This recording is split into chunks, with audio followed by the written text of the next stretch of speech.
jemaat Tuhan, selamat bertemu kembali kita beribadah pada hari ini. Kita bersyukur karena penyertaan Tuhan satu minggu sudah kita lewati bersama-sama dengan Tuhan. Mari kita mempersiapkan hati kita bersama untuk menyembah Dia dan meninggikan Dia. Saya beri waktu kepada seluruh jemaat Tuhan untuk bersaat teduh sejenak, mempersiapkan hati. Dan saya akan membacakan firman Tuhan untuk menuntun kita. Masuklah, marilah kita sujud menyembah, berlutut di hadapan Tuhan yang menjadikan kita bersama-sama memuji nama Tuhan, meninggikan nama Tuhan. Kini saatnya berdiri di altarnya.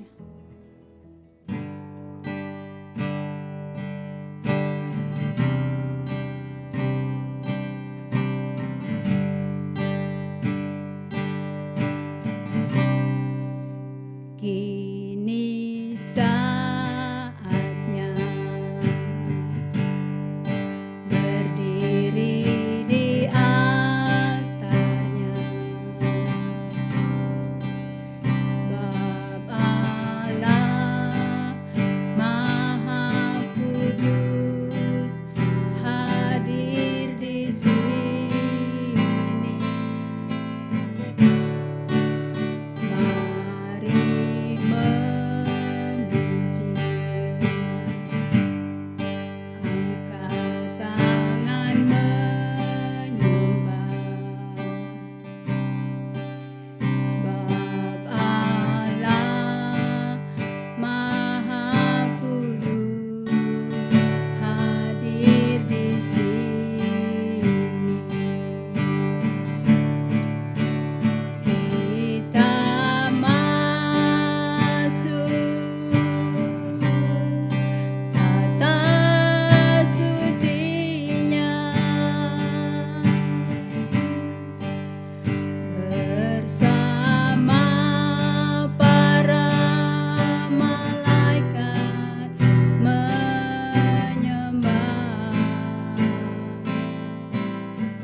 Kita berdoa. Bapa yang kami sembah, yang kami tinggikan dan kami agungkan, Tuhan Yesus Kristus, kami bersyukur pada pagi hari ini Tuhan, Engkau mengizinkan kami kembali untuk masuk di dalam hadirat Tuhan. Biarlah Roh Kudus-Mu akan melawat kami masing-masing di rumah kami pada hari ini. Dan biarlah Engkau akan menuntun kami, mengurapi setiap hati kami, mengampuni akan segala kesalahan kami, sehingga kami kudus masuk di dalam hadirat Tuhan. Kami serahkan ibadah ini hanya di dalam nama Yesus Kristus Tuhan, Juru Selamat kami yang hidup. Kami berdoa. Amin. Pembacaan firman Tuhan pada hari ini diambil dari kitab Roma pasal 8 ayat yang kedua sampai yang ke-6. Demikian. Roh yang memberi hidup telah memerdekakan kamu dalam Kristus dari hukum dosa dan hukum maut. Sebab apa yang tidak mungkin dilakukan hukum Taurat karena tak berdaya oleh daging, telah dilakukan oleh Allah dengan jalan mengutus anaknya sendiri dalam daging, yang serupa dengan daging, yang dikuasai dosa karena dosa. Ia telah menjatuhkan hukuman atas dosa di dalam daging, supaya tuntutan hukum Taurat digenapi dalam kita yang tidak hidup menurut daging, tetapi menurut roh. Sebab mereka yang hidup menurut daging memikirkan hal-hal yang dari daging. Mereka yang hidup menurut roh memikirkan hal-hal yang dari roh. Karena keinginan daging adalah maut, tetapi keinginan roh adalah hidup dan damai sejahtera. Kita akan memuji nama Tuhan dari nyanyian kemenangan iman nomor 30, Penghibur telah datang.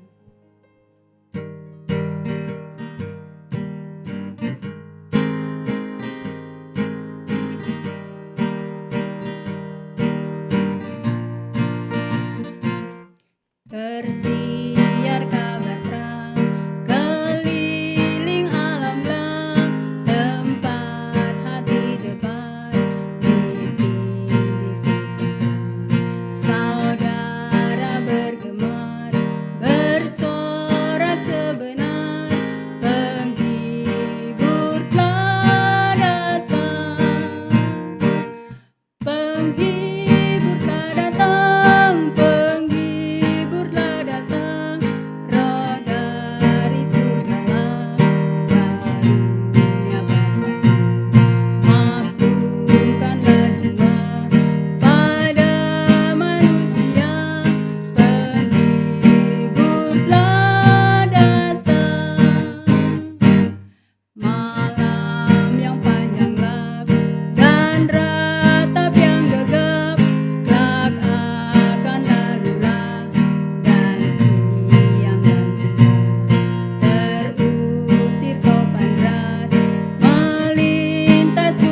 mengucapkan pengakuan iman bersama-sama. Pengakuan iman. Aku percaya kepada Allah Bapa yang Maha Kuasa, Khalik langit dan bumi, dan kepada Yesus Kristus, Anaknya yang tunggal Tuhan kita, yang dikandung daripada Roh Kudus, lahir dari anak darah Maria, yang menderita di bawah pemerintahan Pontius Pilatus, disalibkan, mati dan kuburkan, turun ke dalam kerajaan maut, pada hari yang ketiga bangkit pula dari antara orang mati, naik ke sorga, duduk di sebelah kanan Allah, Bapa yang Maha Kuasa, dan akan datang dari sana untuk menghakimi orang yang hidup dan yang mati. Aku percaya kepada Roh Kudus, gereja yang kudus dan am, persekutuan orang kudus, pengampunan dosa, kebangkitan tubuh, dan hidup yang kekal. Sebelum kita mendengarkan firman Tuhan, kita akan bersama-sama memuji nama Tuhan. Tuhan, penuhkanku dengan firman-Mu.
Shalom jemaat Tuhan, kita bersyukur hari ini kembali kita boleh menikmati berkat Tuhan di dalam ibadah kita.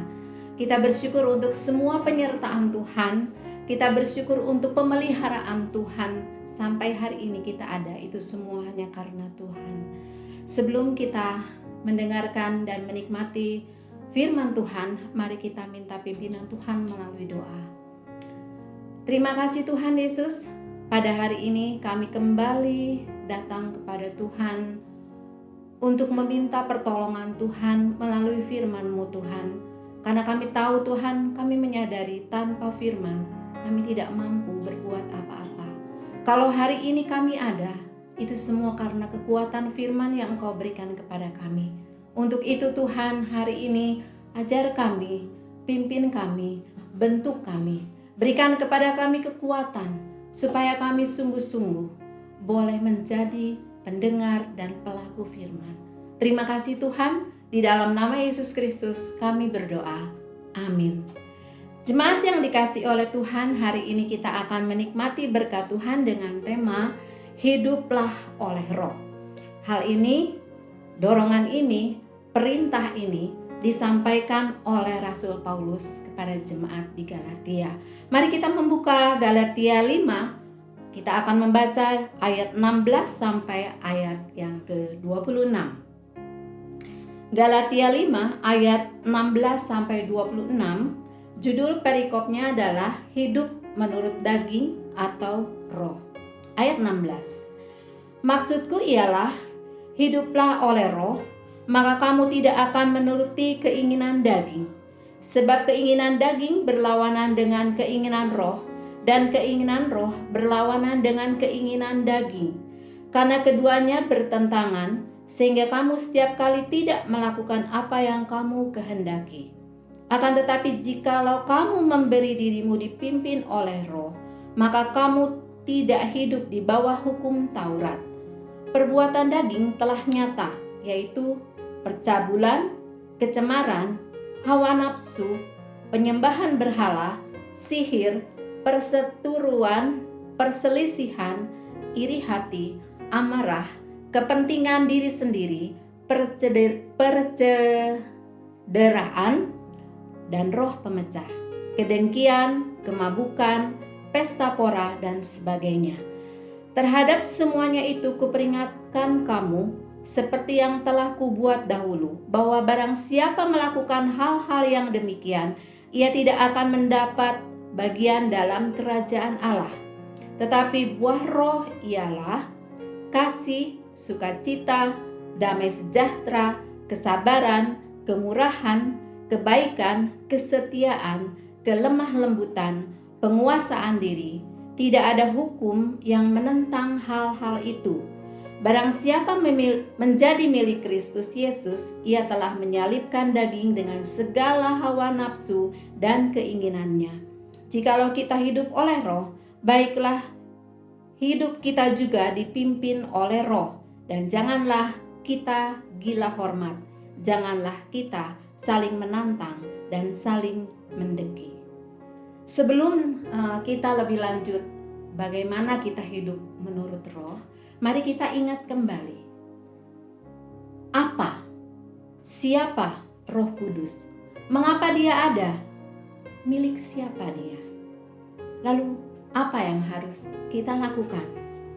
Seperti yang tertulis di dalam Yohanes 14 ayat 16 sampai yang ke-17,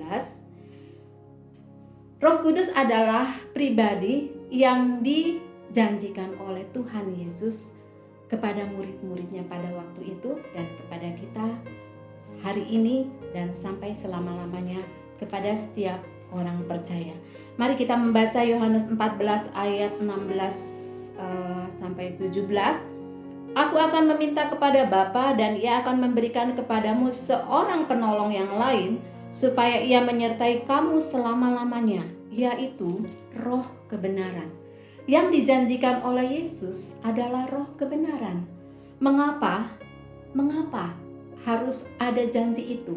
Karena Yesus tahu bahwa setelah dia meninggalkan dunia ini, ada satu tantangan yang berat, ada satu duka cita, ada satu hal yang sungguh-sungguh akan membuat semua murid-muridnya menjadi gentar. Kebersamaan bersama dengan Yesus selama 3,5 tahun sudah membuat para murid sangat bergantung kepada Tuhan Yesus. Mereka akan kehilangan kebersamaan, mereka akan kehilangan pengharapan. Yesus yang selalu ada di tengah-tengah mereka sekarang tidak ada lagi. Dan Tuhan Yesus tahu betapa tidak mampunya murid-murid tanpa Roh Kudus. Oleh sebab itu dia akan memberikan Roh Kudus. Dia akan pergi lalu mengirimkan Roh Kudus, Roh penolong yang akan menginsyafkan dunia akan dosa, akan kebenaran, dan juga mengingatkan tentang penghakiman. Bahkan Roh Kudus itu jugalah yang akan memimpin dan memuliakan Yesus di dalam kehidupan setiap orang percaya. Perikop yang menjelaskan ini tertulis di dalam Yohanes 16 ayat 6 sampai ke 14. Lalu yang menjadi persoalan adalah milik siapa Roh Kudus? Di dalam Yohanes 14 ayat yang ke-15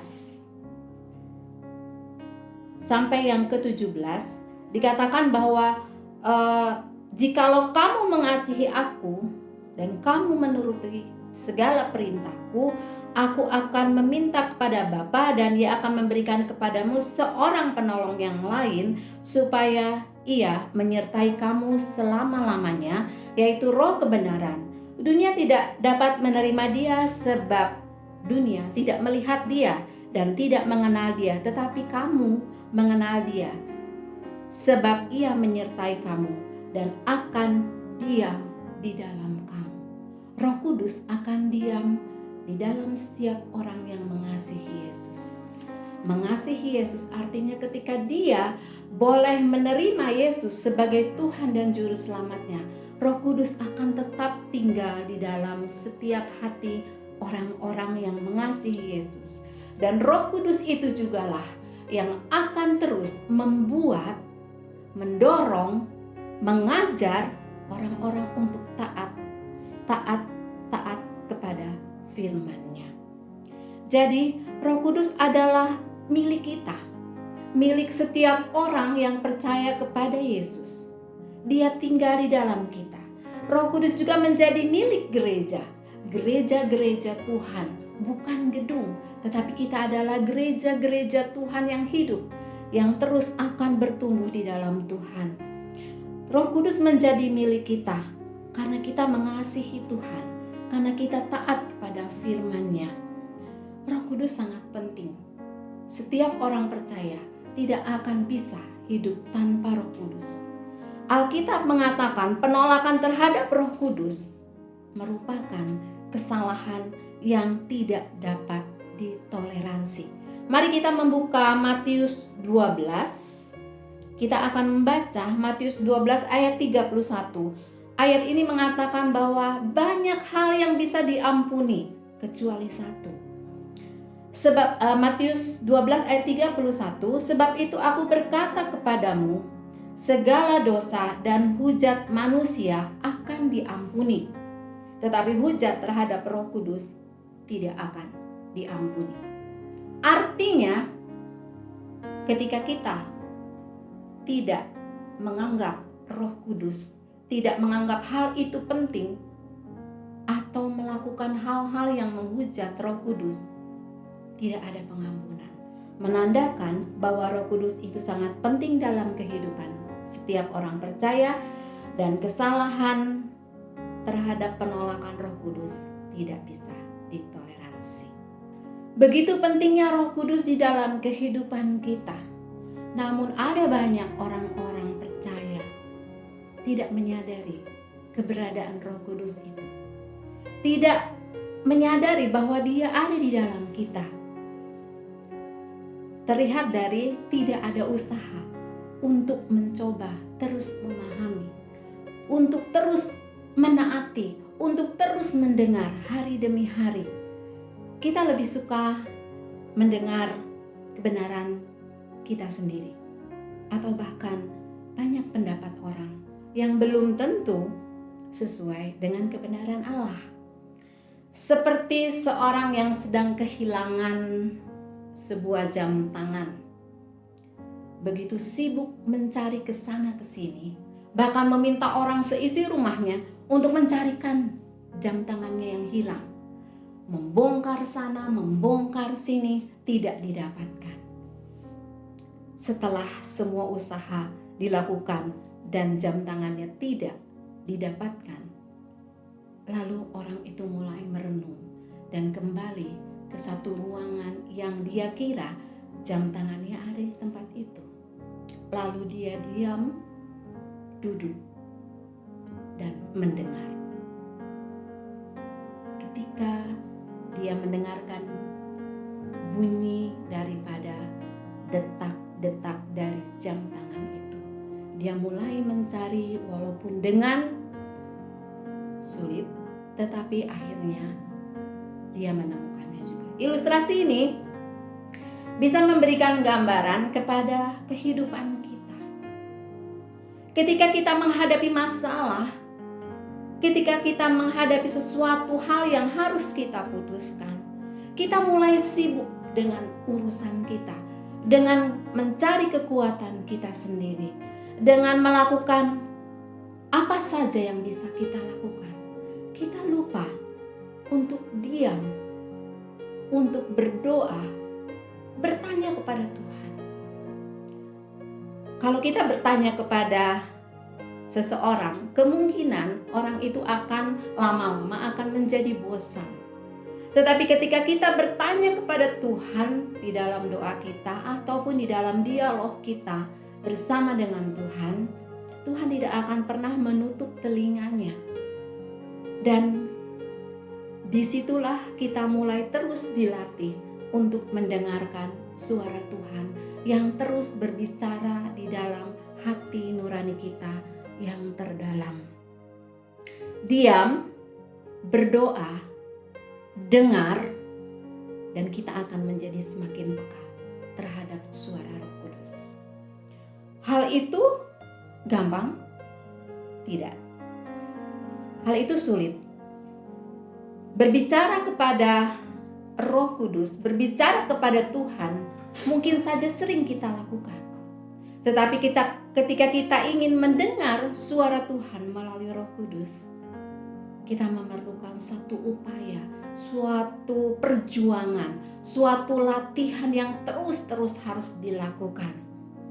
Roh Kudus berbicara melalui kebenaran firman Tuhan.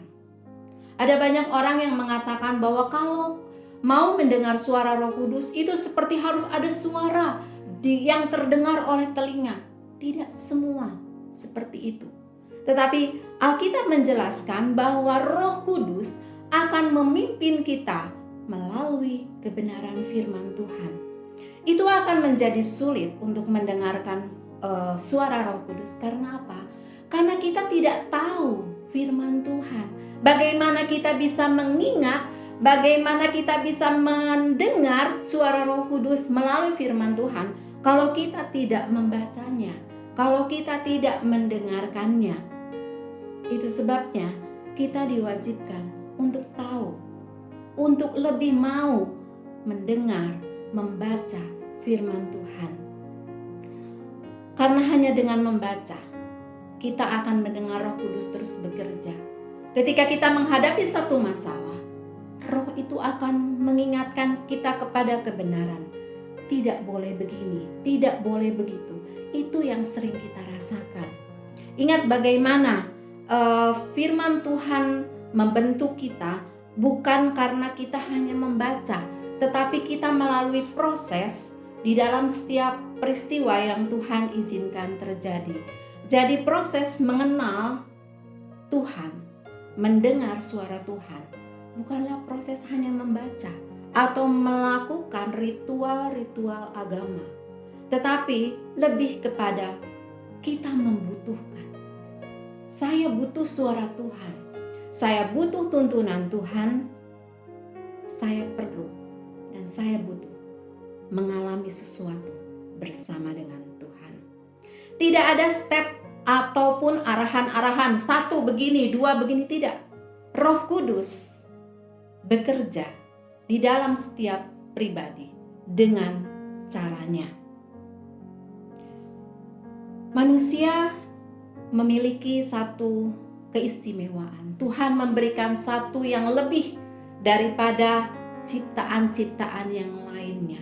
Kita diberikan hikmat, kita diberikan perasaan, dan kadang-kadang sulit sekali untuk membedakan antara perasaan subjektif kita dengan suara Roh Kudus. Tetapi ada satu hal yang perlu kita ingat, bahwa kalau itu adalah pimpinan Roh Kudus, hati kita punya kerinduan untuk ingin mendengar, ingin tahu apa yang dikatakan oleh firman Tuhan dari sesuatu yang sedang kita alami. Lalu dengan kerelaan kita mentaati firman itu, walaupun itu sangat berbeda dengan perasaan subjektif kita. Yakini bahwa kita memiliki Roh Kudus. Ketika kita percaya, ketika kita mengasihi Yesus, Dia tinggal di dalam kita. Pahami peran Roh Kudus. Dia akan terus memimpin kita kepada setiap kebenaran melalui proses peristiwa-peristiwa yang Tuhan izinkan terjadi. Dengar, peka, dan taati Dia. kepekaan terhadap Roh Kudus tidak bisa dilakukan seperti kita membalikan tangan. Tetapi proses itu, proses kepekaan terhadap Roh Kudus akan terus berlanjut sampai kita kembali kepada Tuhan.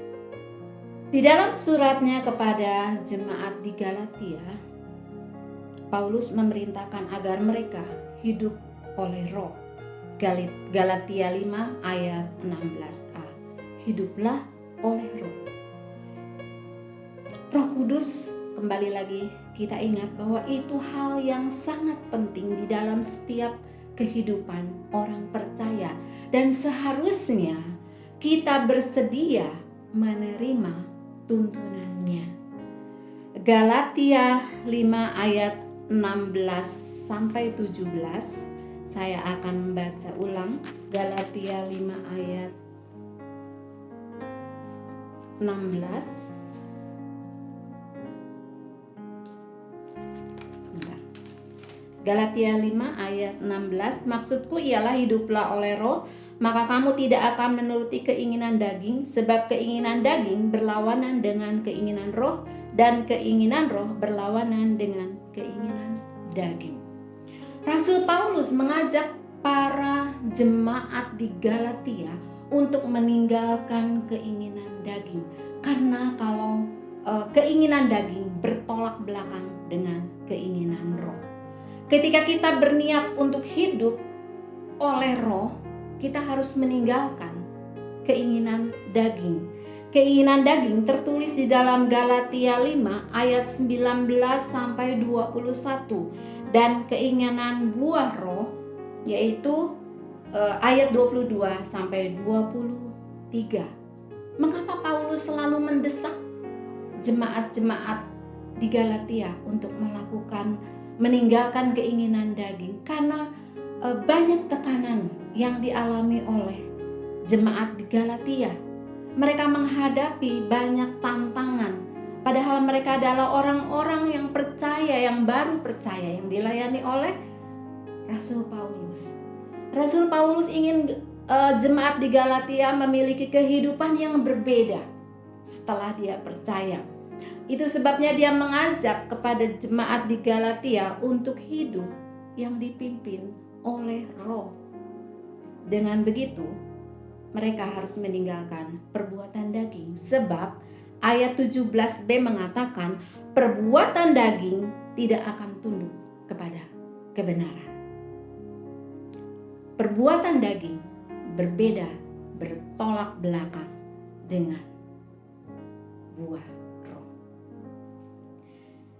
Hidup oleh Roh adalah hidup yang dipimpin oleh kebenaran. Itu sebabnya Paulus mengajak mereka hiduplah menurut kegiatan-kegiatan atau hal-hal yang dibuat harus menghasilkan buah-buah Roh. Kembali, hal ini tidak bisa dilakukan dengan mudah. Di dalam setiap proses kehidupan kita akan kita alami terus-menerus. Bagaimana dalam situasi seperti ini kita bisa tetap saling mengasihi? Kita bisa lebih mengutamakan orang lain daripada diri kita sendiri. Kita bisa lebih sabar terhadap keadaan sekarang ini. Kita tidak bisa kemana-mana. Kita tidak bisa berharap kepada siapa saja. Setiap orang dan semua orang sedang mengalami kesulitan, mulai dari yang terbawa sampai kepada pengusaha sekalipun sekarang sedang mengalami sulit. Ada orang-orang yang lapar dan kita semua menjadi takut. Tapi bagaimana tuntutan kepada kita sebagai orang-orang percaya untuk hidup di dalam Roh? Kita harus tetap melakukan mengasihi. Kita harus tetap sabar. Kita harus tetap bersukacita walaupun keadaan tidak membuat kita bisa bersukacita. Ibu-ibu mungkin menjadi salah satu yang paling menjadi khawatir di rumah. Ingin memberikan sesuatu kepada keluarga? Tidak ada. Bagaimana kita menguasai diri? Buah-buah roh yang dianjurkan oleh Rasul Paulus, tetap itu menjadi bagian kita. Satu hal yang terjadi, yang dialami oleh saya, bagaimana Roh Kudus mendesak saya untuk melakukan sesuatu yang sebenarnya tidak mungkin saya bisa pikirkan. Suatu hari saya dituntun untuk berangkat ke satu tempat. Saya tidak tahu apa yang Tuhan mau. Ketika saya berkata, Tuhan, saya tidak mungkin keluar karena ada anjuran untuk tetap tinggal di rumah. Itu pembelaan saya. Tetapi melalui segala cara, Tuhan mendesak saya, dan akhirnya saya melangkahkan kaki ke sana. Dengan tidak mengerti, tetapi saya jalan saja.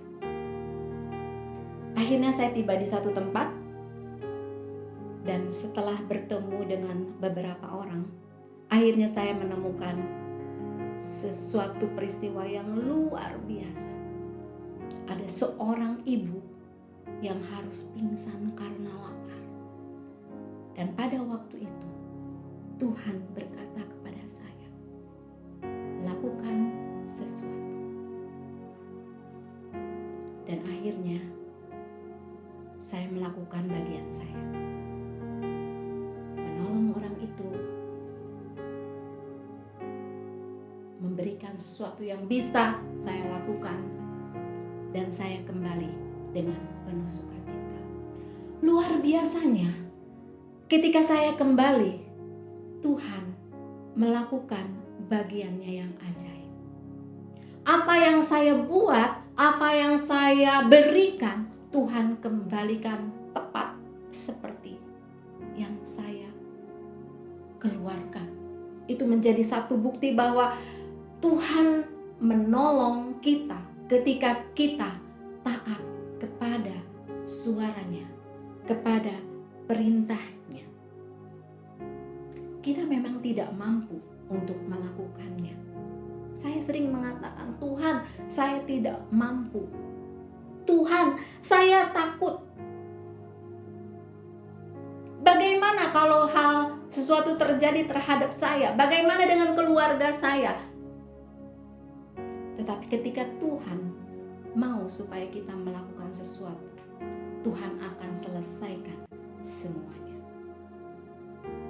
Itu sebabnya Yesus berkata kepada murid-muridnya, Aku akan memberikan engkau penolong yang akan menyertai engkau sampai selama-lamanya. Puji Tuhan, kita tahu bahwa Dia ada di dalam kita. Di tengah krisis ini, Tuhan mau supaya kita melakukan perbuatan-perbuatan yang menghasilkan buah. Jadi jemaat Tuhan, kita tahu sekarang bahwa Allah mau supaya kita hidup bukan atas kebenaran kita, tetapi kita dituntut untuk hidup dengan kebenarannya. Hidup oleh Roh. Yakini, sudahkah kita memiliki Roh Kudus di dalam kehidupan kita? Sudahkah kita mengasihi Yesus? Sudahkah kita percaya kepada Yesus sebagai Tuhan dan Juru Selamat? Kalau kita sudah percaya, Dia ada di dalam kita. Lalu pahami perannya. Dia akan menginsafkan kita akan dosa. Dia akan berbicara kepada kita, menegur kita. Dan kita harus peka terhadap tegurannya. Kita harus tunduk dan kita harus taat pada kebenaran firman-Nya. Lalu lakukan perbuatan-perbuatan yang menghasilkan buah roh. Karena kita tahu perbuatan daging tidak tunduk kepada kebenaran. Dan lihatlah, Dia akan melakukan hal-hal yang ajaib di dalam kehidupan kita. Amin. Mari kita berdoa. Terima kasih Tuhan untuk firman-Mu yang begitu menguatkan kami. Ampuni kami ketika kami tidak menyadari peran Roh Kudus di dalam kami. Tuhan tolong supaya mulai saat ini Tuhan, keberadaan saat ini melatih kami untuk terus melakukan, mendekatkan, mengingat firman Tuhan, melakukan bagian kami untuk membaca firman Tuhan, dan peka terhadap Roh Kudus hari demi hari. Dan kami tahu bahwa Engkau akan terus menuntun kami kepada kebenaran-kebenaran-Mu. Mampukan kami Tuhan, kami tidak bisa berjalan sendirian, tapi kami percaya Engkau selalu ada bersama dengan kami. Terima kasih Tuhan, di dalam nama Yesus Kristus kami berdoa dan mengucap syukur. Amin. Ketika kita berseru kepada Tuhan, Tuhan akan menjawab kita. Oleh karena itu kita akan bersama-sama menaikkan doa syafaat kita kepada Tuhan. Namun sebelumnya mari kita bersama-sama memuji nama Dia. Kurasakan kasih-Mu Tuhan.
Jemaat yang dikasihi oleh Tuhan, mari kita membawa setiap pergumulan kita di dalam doa.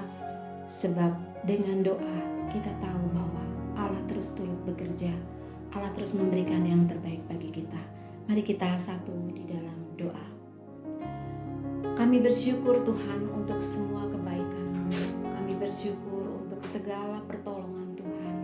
Terima kasih Tuhan Yesus, jemaat Tuhan GKI Bukit Sion boleh terpelihara sampai saat ini Tuhan.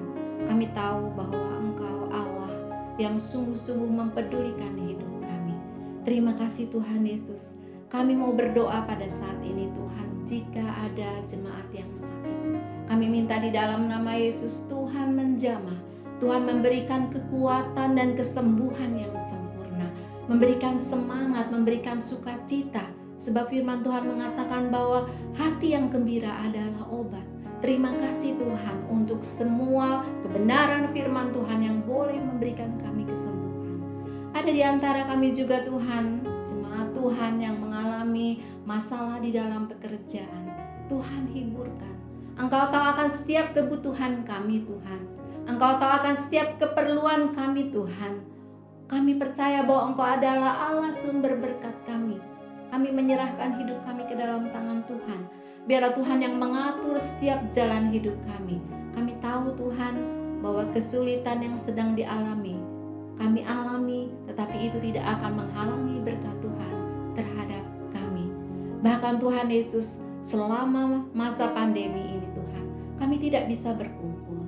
Tetapi kami tahu bahwa Roh Tuhan terus bekerja di dalam setiap pribadi jemaat untuk terus menguatkan, untuk terus memproses di dalam setiap peristiwa Tuhan, sehingga kami boleh hidup berkemenangan bersama dengan Tuhan.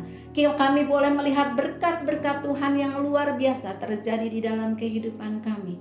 Tuhan tolong supaya melalui peristiwa ini Tuhan, iman kami semakin naik, perserahan kami semakin naik, dan pengharapan kami semakin tertuju kepada Tuhan.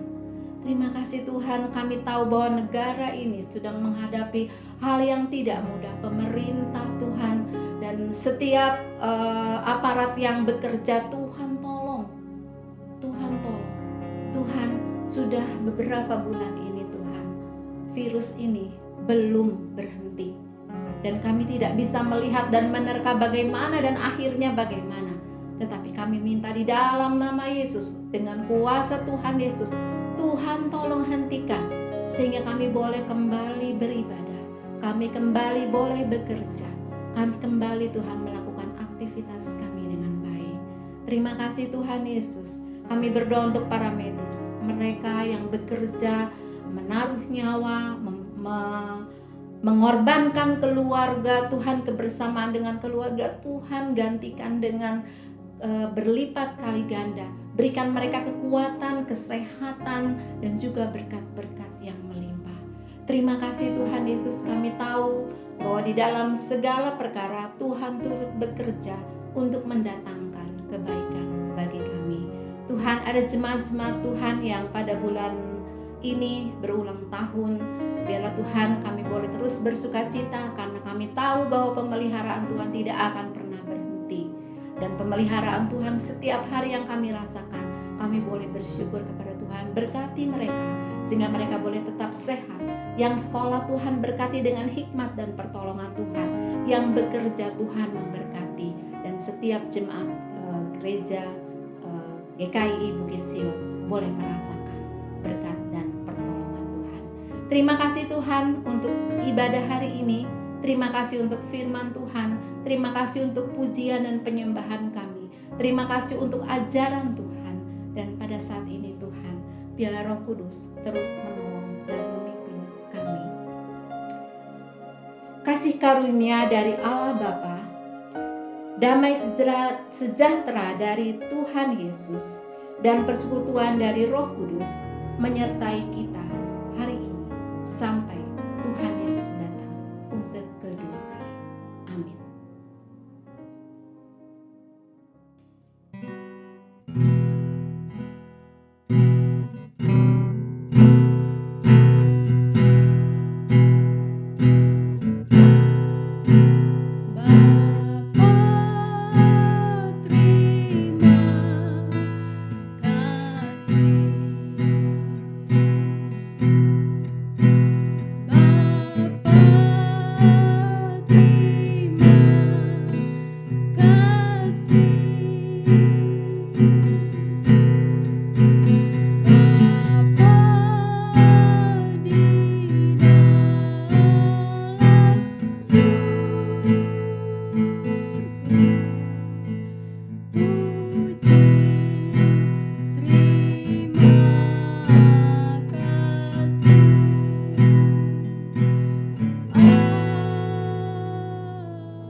Ibadah kita sudah selesai. Selamat hari Minggu dan selamat merayakan hari Pentakosta